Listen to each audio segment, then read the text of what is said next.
नमस्कार, मैं अशोक कुमार पांडे और स्वागत है आपका टीसीएच पर। इलेक्शंस बिल्कुल सर पे हैं, चुनाव सर पे हैं और एक से एक मजेदार खबरें आ रही हैं। मध्य प्रदेश से लेके पूरे देश से एक मजेदार खबरें आ रही हैं, जिससे लग रहा है कि 400 पार का दावा करने वाले लोग अंदर से कितना डरे हुए हैं। कहीं किसी का नामांकन खारिज कराया जा रहा है। मथुरा का आप जानते हैं, विजेंद्र सिंह जो थे वो कांग्रेस से लड़ने वाले थे और पता चला कि रात को सोए तो उनको पता नहीं क्या इल्हाम हुआ कि अगले दिन उठने पर उन्होंने बीजेपी ज्वाइन कर ली। ये अलग बात है कि 2013 का ड्रग्स का एक मामला फिर से जिंदा हो गया है, जिसकी बात की जा रही है और कहा जा रहा है कि शायद उस वजह से उनको भाजपा ज्वाइन करनी पड़ी। मध्य प्रदेश से एक एकदम अजीब सी खबर आई है। एक ऐसी सीट पर, खजुराहो पर, जो सपा को दी थी कांग्रेस ने, वहां पर सपा की कैंडिडेट चुनाव लड़ने वाली थी। वो पहले विधायक रह चुकी थी, कोई नई नवेली नहीं है। उनका पर्चा खारिज कर दिया गया ये कह के कि उनका एक सिग्नेचर छूट गया था। मेरी तमाम आईएएस ऑफिसर से बात हुई, जानने वाले लोग हैं, सबने कहा कि रिटर्निंग ऑफिसर ऐसी छोटी मोटी चीजें वहीं पर ठीक करा लिया करते हैं। लेकिन यह भी याद रखिए कि खजुराहो की सीट से भारतीय जनता पार्टी के अध्यक्ष जो मध्य प्रदेश के हैं वो चुनाव लड़ रहे हैं। ये क्या खेल है, कैसे हुआ है, क्या नाटक है या फिर सच्चाई है, विधायक की लापरवाही है या फिर प्रशासन का खेल है, सारा कुछ डिटेल्स लेकर हमारे साथ आज आए हैं डॉक्टर राकेश पाठक, जो वरिष्ठ पत्रकार हैं मध्य प्रदेश के। आप सब जानते हैं, हमारे चैनल पर नियमित रूप से आते हैं। सुनिए, वो बता रहे हैं आपसे डिटेल में कि ये खेल क्या हुआ है, ये लोकतंत्र की हत्या है या फिर कैंडिडेट की लापरवाही है। सारी डिटेल्स, बने रहिए हमारे साथ और सुनिए डॉक्टर राकेश पाठक को। राकेश भाई, स्वागत है आपका। नमस्कार, मैं डॉक्टर राकेश पाठक। लोकसभा चुनाव की रणभेरी बच चुकी है, लेकिन भारतीय जनता पार्टी के खाते में एक सीट चुनाव से पहले ही जाती हुई दिखाई दे रही है, क्योंकि मध्य प्रदेश की खजुराहो संसदीय सीट पर खेल हो गया है। जी हाँ दोस्तों, खजुराहो में कुछ ऐसा करिश्मा हुआ है कि भारतीय जनता पार्टी के प्रत्याशी के सामने किसी बड़ी राजनीतिक पार्टी का कोई प्रत्याशी अब बचा नहीं है मैदान में। ऐसा इसलिए हुआ है कि इंडिया गठबंधन की जो प्रत्याशी मीरा यादव हैं, उनका नामांकन पत्र यानी उनका पर्चा निरस्त कर दिया गया। बिल्कुल आपने ठीक सुना, लोकसभा चुनाव में किसी का पर्चा निरस्त हो जाए ये कोई बहुत छोटी बात नहीं होती। आप सब जानते हैं कि इंडिया गठबंधन ने मध्य प्रदेश में कुल 29 में से एक सीट समाजवादी पार्टी को दी थी, जो कि खजुराहो की संसदीय सीट है। खजुराहो में पिछले चुनाव में यानी 2019 के चुनाव में विष्णुदत्त शर्मा, वीडी शर्मा चुनाव जीते थे, जो बीजेपी के प्रदेश अध्यक्ष हैं। इस बार भी वीडी शर्मा ही वहां से प्रत्याशी हैं बीजेपी के। इंडिया गठबंधन ने जब ये सीट समाजवादी पार्टी को दे दी तो पहले तो सपा ने यहां से डॉक्टर मनोज यादव का नाम घोषित किया, लेकिन जल्द ही उनका नाम बदलकर श्रीमती मीरा यादव को वहां से प्रत्याशी घोषित कर दिया गया। मीरा यादव के बारे में जान लीजिए।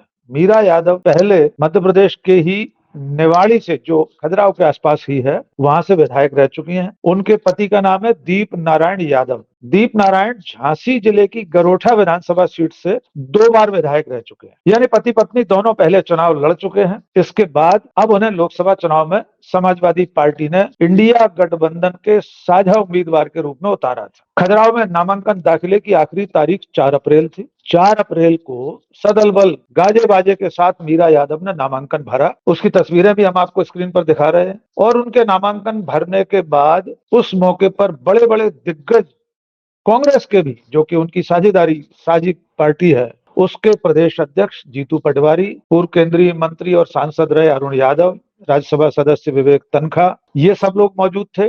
डॉक्टर मनोज यादव का जब टिकट काट दिया समाजवादी पार्टी ने तो उन्हें प्रदेश अध्यक्ष बना दिया गया था, वे भी मौजूद थे। बड़ी आम सभा हुई और उसके बाद यह तय हो गया कि वीडी शर्मा, जो बीजेपी के प्रदेश अध्यक्ष हैं, उनका मुकाबला कांग्रेस और सपा की साझा प्रत्याशी मीरा यादव से होगा। लेकिन कल एक अजीबोगरीब घटना हुई कि जिला निर्वाचन अधिकारी खजुराहो ने मीरा यादव का नामांकन पत्र निरस्त कर दिया।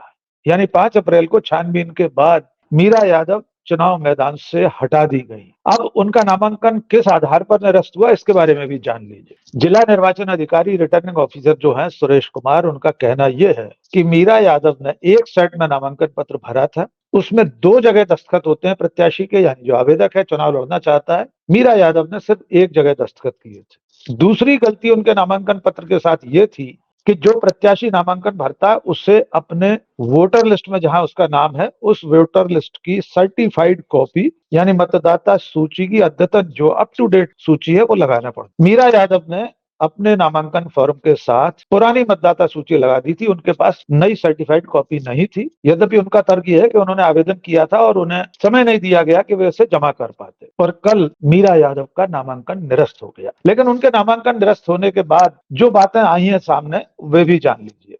नंबर एक, जो चुनावी विशेषज्ञ हैं, एडवोकेट हैं, वकील लोग हैं, उनका कहना यह है, और जो चुनाव प्रक्रिया से जुड़े हुए अधिकारी हैं उनका भी साफ कहना यह है कि निर्वाचन अधिकारी की जिम्मेदारी है कि वो फॉर्म को जमा करते समय ही सरसरी तौर पर जांचेगा। अगर उसमें कोई कमी सामने दिख रही है, यानी अगर प्रत्याशी ने दस्तखत नहीं किए हैं, तो कम से कम वो दस्तखत तो उसी समय करवाए जा सकते हैं। 3 पन्ने का अगर आवेदन पत्र है, उसमें एक जगह दस्तखत है, दूसरी जगह नहीं है, तो वहीं डाइस पर ही कलेक्टर या रिटर्निंग ऑफिसर ये कह सकते हैं इस पर दस्तखत कर दीजिए। मतदाता सूची भी, जो नई मतदाता सूची, उससे लगाने के लिए भी अवसर दिया जा सकता है। समाजवादी पार्टी का और प्रत्याशी का जो कहना, उनका कहना यह है कि उन्हें समय नहीं दिया गया। जो निर्धारित समय सरकारी पत्र में लिखा था, यानी जिला कार्यालय से, जिला निर्वाचन अधिकारी के कार्यालय से जो समय दिया गया था कि इतने बजे तक आप अपनी जो कमियां हैं पत्र में, नामांकन भरने के फॉर्म में, उसे दुरुस्त कर सकते हैं, उस समय सीमा में अधिकारियों ने फोन नहीं उठाए, किसी से कोई संपर्क नहीं हुआ, और उससे पहले ही उनका नामांकन पत्र निरस्त कर दिया गया। आइए इस पर सबसे पहले उनकी प्रतिक्रिया सुनवाते हैं, जो श्रीमती मीरा यादव के पति हैं, यानी दीप नारायण यादव। वे क्या कह रहे हैं? उनका साफ कहना है, और बाकायदा इसका प्रावधान है। मान लीजिए कोई अनपढ़ व्यक्ति है, उसने अगर फॉर्म भरा है, अंगूठा लगाता है, वो पढ़ना लिखना नहीं जानता, हमारे कानून में कोई मनाही नहीं है कि कोई अनपढ़ व्यक्ति चुनाव नहीं लड़ सकता, तो उसकी मदद करना जिला निर्वाचन अधिकारी, निर्वाचन में लगे हुए लोगों की जिम्मेदारी है कि वो उस अनपढ़ अशिक्षित व्यक्ति का फॉर्म भी कायदे से भरवा कर जमा करवाए। तो आइए सुनिए दीप नारायण यादव क्या कह रहे हैं। कल सारी जांच करने के बाद उसको वेरीफाई किया। अगर कुछ कमी है, नियमावली में ये नियम है कि अगर कोई कमी रहती है, कोई अनपढ़ उम्मीदवार भी है, तो उसका भी फार्म दुरुस्त कराने की जिम्मेदारी निर्वाचन अधिकारियों से संबंध की है। लेकिन कल उसको ओके किया गया। अब उसमें 2 कमी बताई जा रही है कि हमारी वोटर लिस्ट जो है वो सर्टिफाइड कॉपी लगी है पुरानी, और एक जगह 2 जगह दस्तखत होते हैं, उसकी जगह 1 जगह दस्तखत किए गए हैं। तो उसकी वजह यह है कि हमें 2 तारीख को हम लोग अप्लाई किए, 3 तारीख को कॉपी नहीं मिल पाई। जो सर्टिफाइड कॉपी उपलब्ध थी वो लगा दी हमने। भाई अगर आपको वो खराब दिख रही थी, पुरानी दिख रही, आप बोलते तो हम तुरंत आपको फिर आज तक करा देते रहे, जब तो हमारे पास टाइम था ऑब्जेक्शन के समय तक। तो क्या फार्म रिजेक्ट कर दिया? अभी लिखित मांगा है हमने कि भाई हमें बताएं तो कि निलंबित हुआ कि रिजेक्ट हुआ, तो बोलते भी आपको लिखित ऑर्डर मिल रहा है। आपके अंदर क्या बात हुई कलेक्टर? उन्होंने कहा निरस्त कर दिया हमने इन 2 वजह से। मैंने प्रार्थना की कि सर अभी सुधार का मौका है, इन टाइम है, हम 3 बजे के पहले हम आपके पास आए हैं, हमारा अगर कोई गलती है तो उसका सुधार कर सकते हैं हम। आपको क्या लगता है पन्ना कलेक्टर दबाव में है? नगर पालिका मैं ये कह सकता हूं कि कम से कम जो जिम्मेदारी होना चाहिए निर्वाचन प्रक्रिया जुड़े सभी की, मैं कलेक्टर साहब की, कि अगर कोई कमी थी तो वो कल बताते तो हम उसको पूरा कर सकते थे। इस बात को स्पष्ट कर दिया है डीएम साहब ने कि रिजेक्ट कर दिया है। हाँ, अभी तो यही बोल रहे हैं, तो मैंने कहा लिखित दो आप, पहले हम कोर्ट जाएंगे, हम हाई कोर्ट भी जाएंगे, सुप्रीम कोर्ट भी जाएंगे। अभी हमारी बात चल रही है, हम मुख्य निर्वाचन आयुक्त के पास भी जाएंगे, हम अपनी निवेदन करेंगे। लड़ेगा कोई ना कोई तो आदमी मिलेगा ना, 15 भी और भरे हुए हैं, एक आध आदमी निरस्त करने से क्या, कोई ढूंढ लेंगे हम उसमें से, और सारे नेताओं से मिलकर बैठ के बात कर लेंगे, उसको मिलकर लड़ाएंगे सब। तो आपने सुना दीप नारायण यादव का बयान। इसके बाद जीतू पटवारी, जो मध्य प्रदेश कांग्रेस कमेटी के अध्यक्ष हैं, उनका बयान भी सामने आया। उन्होंने कहा यह लोकतंत्र की हत्या है। समाजवादी पार्टी और कांग्रेस दोनों पार्टियां ये कह रही हैं कि मीरा यादव का नामांकन निरस्त हुआ नहीं है, निरस्त करवाया गया है, ताकि बीजेपी के प्रदेश अध्यक्ष को एक तरह से वॉकओवर मिल जाए, मैदान में सामने कोई ऐसा प्रत्याशी न बचे कि उन्हें चुनाव में अपनी ताकत झोंकना पड़े। आइए जीतू पटवारी का बयान भी सुन लीजिए।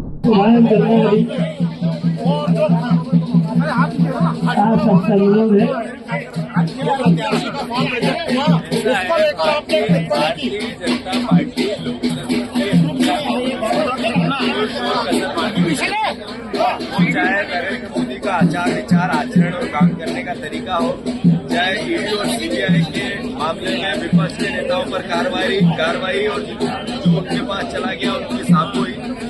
अब आज खजुराहो में जिस तरीके से कलेक्टर ने हरदर्मिता की, कलेक्टर ने जिस तरीके से फॉर्म रिजेक्ट करने के कारण बताया और फिर कारणों के लिए चर्चा करने के लिए जब कैंडिडेट गए तो 3 घंटे तक कमरे में ही नहीं आए, जगह पे ही नहीं आए, कुर्सी पे ही नहीं आए। ये अपने आप में बताता है कि बीजेपी चुनाव में लोकतंत्र को किस नामुद करना चाहिए। जो सपा के कैंडिडेट के साथ हुआ, ये मध्य प्रदेश की जनता देखे, समझे और इस तरह का कार्य व्यवहार बीजेपी का जो लोकतंत्र की हत्या कर रही है, इनको सबक सीखे। इसके अलावा मध्य प्रदेश में समाजवादी पार्टी के जो प्रवक्ता हैं यश भारतीय, उनकी प्रतिक्रिया भी आपको सुनवाते हैं।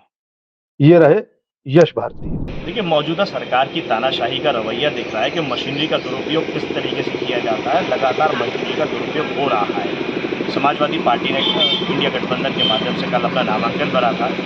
संविधान में सबको अधिकार दिए हैं, शिक्षित हो अशिक्षित हो। अगर मेरा न्यायालय में कोई प्रकरण जाएगा, मैं वकील नहीं कर सकता हूं, तो ये सरकार की जिम्मेदारी होती है, न्यायालय की जिम्मेदारी होती है कि मुझे बेहतर वकील उपलब्ध कराएं और मेरा पक्ष जाने। उसी तरीके से निर्वाचन अधिकारी का ये जिम्मेदारी होती है कि अगर कोई व्यक्ति चुनाव लड़ना चाहता है और उसके पास जाकर के अपना आवेदन देता है, नामांकन देता है, तो उस नामांकन को ठीक तरीके से पढ़े। अगर उसमें कोई कमी रह जाती है तो उसमें आपत्ति दिखाकर बता करके उस आपत्ति को ख़त्म करने का मौका दें। स्क्रूटनी के नाम पर भी अगर आप कोई चीज़ करते हैं तो स्क्रूटनी के बाद भी आप समय देते हैं, अवसर देते हैं अपनी अपील करने के लिए और अपील के माध्यम से उस कमी को पूरा करें। लेकिन यहाँ सरकारी मशीन ने पूरी तरीके से दुरुपयोग किया। ऐसी छोटी बातें करना कि हस्ताक्षर नहीं किए, दूसरी बात कि वोटर लिस्ट जो दी गई वो सही नहीं दी गई। तो जिन लोगों के पास इतना अनुभव है चुनाव लड़ने का, मीरा यादव जी स्वयं विधायक रही हैं, 4 चुनाव लड़े हैं, उनके पति हैं श्री दीप नारायण यादव जी, उन्होंने चुनाव लड़े हैं, लगातार 10 साल विधायक रहे हैं। अनुभवहीनता की कहीं कोई कमी नहीं है, पूरी तरीके से सरकारी मशीनरी का गलत इस्तेमाल है। उसके खिलाफ समाजवादी पार्टी कोर्ट में जाएगी और न्यायालय से ही न्याय की उम्मीद करेगी। सरकारी मशीनरी पूरी तरीके से भारतीय जनता पार्टी के पक्ष में है, सरकार के पक्ष में है और उसके दबाव में काम कर रही है। यहाँ न्याय की उम्मीद करना बेमानी है। इसके अलावा जब समाजवादी पार्टी के प्रत्याशी का नामांकन निरस्त होने की खबर देश भर में वायरल हुई, तो सपा के मुखिया उत्तर प्रदेश के भूतपूर्व मुख्यमंत्री अखिलेश यादव ने भी एक्स पर यानी ट्विटर पर अपनी प्रतिक्रिया दी। उन्होंने साफ कहा कि ये लोकतंत्र की हत्या है। पूरे देश में ये कहा जा रहा है कि जिस चंडीगढ़ मॉडल से भारतीय जनता पार्टी ने महापौर का चुनाव करवाया था और अपना प्रत्याशी जितवाया था, खजुराहो में भी वही चंडीगढ़ मॉडल लागू किया गया है। ये प्रतिक्रिया आप अखिलेश यादव की देख रहे हैं। अब बात करते हैं कि जब खजुराहो में समाजवादी पार्टी और इंडिया गठबंधन का कोई प्रत्याशी नहीं बचा, तो अब चुनाव में क्या होगा। आप जानते हैं कि खजुराहो में दूसरे चरण में मतदान होना है, यानी 26 अप्रैल को जब देश भर में दूसरे चरण में 90 या 98 सीटों पर मतदान होना है, उसमें खजुराहो की सीट शामिल है। लेकिन मतदान तो होगा ही, क्योंकि मीरा यादव के नामांकन के निरस्त होने से मैदान पूरी तरह खाली नहीं हुआ है। करीब 15 प्रत्याशियों ने और नामांकन भरे हैं, जिसमें कुछ निर्दलीय हैं, कुछ और छोटे दल हैं। बहुजन समाज पार्टी का भी प्रत्याशी नामांकन भर चुका है, यानी मतदान तो होगा ही। इसलिए अब जैसा कि दीप नारायण यादव कह रहे हैं कि हम उन 15 प्रत्याशियों में से कोई ठीक ठाक प्रत्याशी देखेंगे, उसे मदद करेंगे, लेकिन वो प्रत्याशी समाजवादी पार्टी या कांग्रेस के प्रत्याशी की जैसी ताकत रखेगा कि नहीं, ये चुनाव में मालूम होगा। आइए इस मौके पर एक दिलचस्प जानकारी और देखते हैं। मध्य प्रदेश में ऐसा ही एक करिश्मा 15 साल पहले भी हो चुका है। तब बीजेपी की कद्दावर नेता सुषमा स्वराज, जो अब स्मृति शेष हैं, वे विदिशा से लोकसभा चुनाव लड़ने आई थी। उनका नामांकन भर दिया गया था। उनका नामांकन भरने के बाद कांग्रेस ने राजकुमार पटेल, जो विधायक रह चुके थे, उन्हें प्रत्याशी घोषित किया। राजकुमार पटेल फॉर्म भरने के बाद जो बी फॉर्म होता है, जिसमें सिंबल, कोई भी राजनीतिक पार्टी अपने प्रत्याशी को चुनाव चिन्ह आवंटित करती है, यानी सिंबल देती है, जिस फॉर्म के साथ बी फॉर्म के साथ सिंबल दिया जाता है, तभी वो उस पार्टी का अधिकृत प्रत्याशी घोषित माना जाता है। तभी जो मतपत्र होता है या ईवीएम मशीन में प्रत्याशियों के नाम होते हैं, उस बी फॉर्म के आधार पर ही प्रत्याशी के नाम के आगे उसकी पार्टी का चुनाव चिन्ह दर्ज किया जाता है। बेहद मजेदार बात यह है, राजकुमार पटेल भारतीय राष्ट्रीय कांग्रेस जैसी सबसे पुरानी पार्टी के प्रतिनिधि, लोकसभा में घोषित प्रत्याशी अपना बी फॉर्म लेकर, सिंबल लेकर कलेक्ट्रेट नहीं पहुंच सके। कांग्रेस के कार्यकर्ता, उनके पोलिंग एजेंट, उनके चुनाव एजेंट सब कलेक्ट्रेट पहुंच गए। वहां इंतजार होता रहा, लोगों ने फोन लगाते रहे, पटेल साहब आप कहाँ हैं? जो समय सीमा होती है 3 बजे तक वो सिंबल उन्हें जमा करना था, लेकिन राजकुमार पटेल जी कहते रहे कि मैं रास्ते में हूं, ट्रैफिक जाम में फंस गया हूं, और अंततः वे निर्वाचन अधिकारी के सामने नहीं पहुंच सके। वे तब पहुंचे जब निर्धारित समय निकल चुका था, और सुषमा स्वराज उसके बाद रिकॉर्ड वोटों से चुनाव जीत गई। तो ऐसी ही फिर से दूसरी कारस्तानी मध्य प्रदेश में हुई है, खजुराहो में खेल हुआ है। यद्यपि बहुत सारे लोग इसके पीछे कुछ और भी ढूंढ रहे हैं।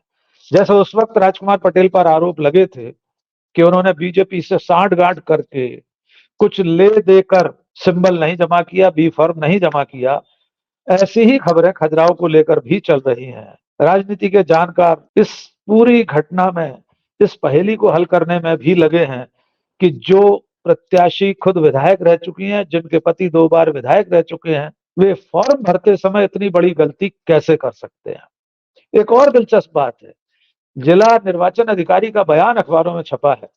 उनका कहना यह है कि उन्होंने फॉर्म भरते समय उनसे कहा था, यानी मीरा यादव से कहा था कि मैडम आपने फॉर्म पर एक जगह दस्तखत नहीं किए, दस्तखत कर दीजिए। तब वे ये बोली कि मैं मीडिया से बाहर बात करके आती हूँ, लौटकर दस्तखत कर दो। लेकिन वे कलेक्टर के कक्ष से जाने के बाद लौटकर नहीं आई और उन्होंने दस्तखत नहीं किए। तो अभी ये रहस्य ही बना हुआ है कि सचमुच में मीरा यादव का नामांकन निरस्त हुआ है या निरस्त करवाया गया है, ताकि बीजेपी के प्रदेश अध्यक्ष विष्णु दत्त शर्मा निष्कंटक लोकसभा में फिर से पहुंच सके।